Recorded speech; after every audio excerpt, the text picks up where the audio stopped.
Welcome back to another technical deep dive here in the debug zone. Today, we're tackling a big question and breaking it down with insights from other users. Hopefully, this clears up some misconceptions and helps you get the answer you need. So buckle up, stay a little curious, and let's jump right in.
And that's a wrap.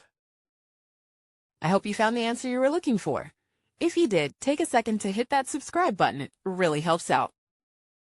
And let me know in the comments which solution worked best for you.